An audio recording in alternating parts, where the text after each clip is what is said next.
మరి ఉత్తరం చూద్దామండి. ఈమెయిల్ ద్వారా కస్తూరి రాస్తున్నారు. సీమంతం ఏ నెలలో చెయ్యాలని శాస్త్రవచనం తెలియచేయగలరు అంటూ రాస్తున్నారు. మనకు షోడశ సంస్కారాలు అనేవి ఉన్నాయి. గర్భాధానము, ఇది ఆదానము,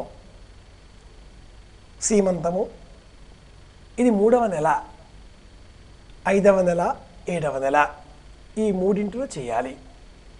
3వ నెలలో చేయడం ప్రమాణం అంటూ మనకు ఆపస్తంభుడు చెప్తాడు. ఆపస్తంభుడు, ఆశ్వలాయనుడు, సత్యాషాఢి, బోధాయనుడు, గౌతముడు, కాత్యాయనుడు, ఇలా 18 మంది ఋషులు అనేక ధర్మశాస్త్ర గ్రంథాలను అందించారు. వీటిని అనుసరించి మనం ఏ సూత్రవాంగ్మయానికి కట్టుబడి ఉంటామో ఆ ప్రమాణాన్నే తీసుకోవాలి.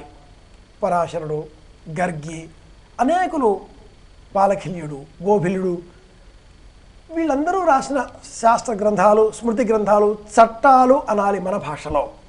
అన్నింటినీ ధర్మశాస్త్రమే అంటాం మనం. చాలా విస్తృతమైనది ధర్మశాస్త్ర శబ్దం. వీటిలో మనం ఏ శాఖకు చెందిన వాళ్ళమో ఆ ఋషి చెప్పిన ప్రవర్తన మనం స్వీకరించాలి. గౌతముడు, కొంతమంది గౌతమ స్మృతి, కలవు పరాశర స్మృతి. ఈ కలియుగంలో పరాశరుడు చెప్పిన స్మృతియే చట్టం అని చెప్తుంది మరొక శాస్త్రం. ఏమైతేనేం సీమంతం అనేది 3వ నెల చేయాలి. ఈనాటి కాలంలో 5వ నెల కూడా చేస్తున్నారు. బేసి సంఖ్యలో చేయవలసిన అంశం.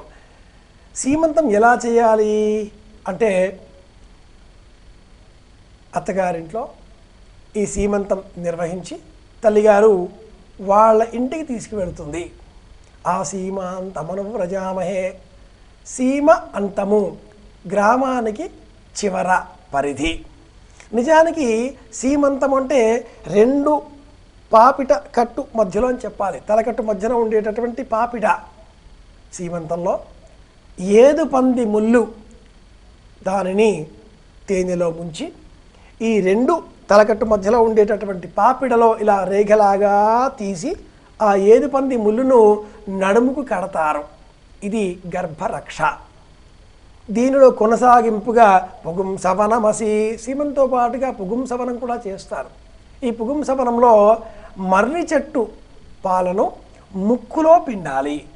ఇందువల్ల పుట్టే పిల్లవాడు పురుషుడు, మగపిల్లవాడు పుడతాడు అంటూ గోభిలుడు చెప్తాడు. ఇవన్నీ కూడా మనకు శాస్త్ర ప్రమాణంగా వివరాలతో టీటీడీ వాళ్ళు ఒక పుస్తకం వేశారు, అందులో చదువుకోవచ్చు. షోడశ సంస్కారాలు అనే పేరిట 3వ నెల లేదా 5వ నెల చేయాలి సీమంతం. 5గురు, 7గురు, 9 మంది ముత్తైదువలు అమ్మాయిని అలంకరించి, గాజులు అమ్మాయికి అలంకరింపజేసి, గంధం అలది పారాణి పెట్టి, కొత్త వస్త్రాలు ధరింపజేసి, అమ్మాయి ఒడిలో 5 రకాల పండ్లను నించుతారు. ఇందువల్ల 5 రకాలుగా 5 గుణాలతో, పంచ ప్రకృతులతో చక్కని సంతానం కలుగుతుంది అనేటటువంటి భావన. కనుక 5 సంఖ్య గల ముత్తైదువలు, 5 సంఖ్య గల పండ్లను 5 మంగళ ద్రవ్యములతో కలిపి, పసుపు కుంకుమ, గాజులు, అలాగే కాటుగా, యదాంజనం, నీలాంజనం, పారాణి, వీటితో కలిపి అలంకరింపజేస్తారు.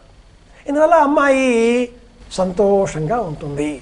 సమాధానం మట్టుకు 3, 5, 7 ఈ నెలలలో చేయాలి.